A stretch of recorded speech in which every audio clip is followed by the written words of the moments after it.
Վարդավառը բնության գրկում պլանավորելիս հիշեք Խոսրովի անտառն այս կիրակի փակ է լինելու։ Արգելոցն առհասարակ օրվա կտրվածքով զբոսաշրջային մի քանի խմբի է թույլ տալիս տարածք մտնել, այն էլ սահմանված երթուղով թռչնադիտարկումների կամ հեռվից բեզուարներով հիանալու։ Որ տուրիստի անվան տակ մարդիկ չփորձեն խիստ պահպանվող այս գոտի ընտանիքներով տոնական խնջույքի գնալ, հուլիսի 12-ին այն ամբողջությամբ փակ կլինի, բնակչությանը տեղեկացնում են բնապահպանները։ Շրջակա միջավայրի նախարարությունը Վարդավառի օրը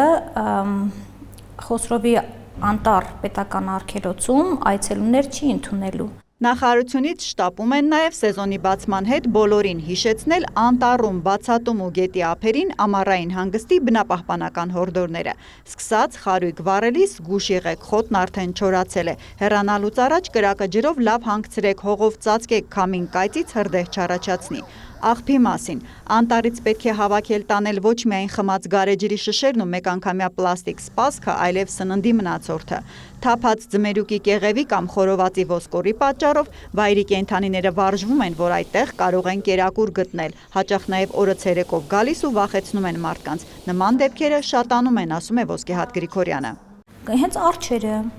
գայլեր, աղվեսներ, շնագայլերը կարող են թիրախային դառնալ սննդի մնացորդներից։ Այդ ամեն ինչը փորոտիկ կարա լինի,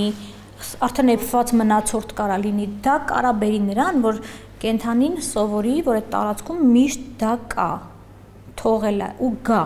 անդադ գա։ Հանգստացողների անվտանգության երբեմն կյանքի ռիսկ է դառնում ջրամբարներում ու գետերում լողալը։ Դրանց հատակը քաղաքային լողավազանների պես հարթ չէ, ջուրը սառն է, բնությունն արկածախնդրություն չի հանդուրժում, զգուշացնում են։ Արագահոս գետերն են մտնում կամ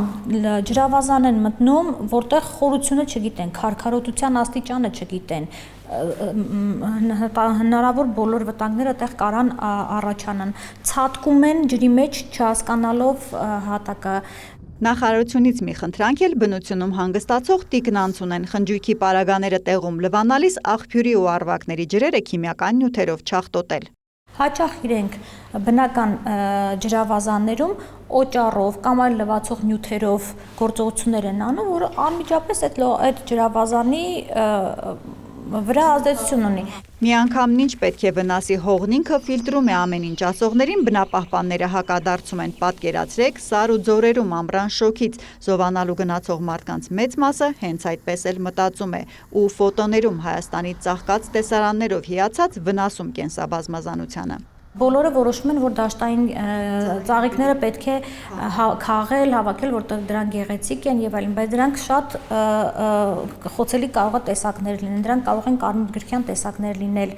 Պետք է չքաղել, չվնասել, միշտ պետք է հիշել, որ հետո նորից նույն վայր վերադառնալու է։ Գրիգորյանի հորդորների ցանկում վերջինը բնության գրկում հանգստանալիս ուշադիր լինելն է։ Օձերին, արևի ուլտրամանուշակագույն ճառագայթմանը, խայթող միջատներին ու տզերին։ Հերմինե Բաղդասարյան, Աշոտ Խաչատրյան լուրեր։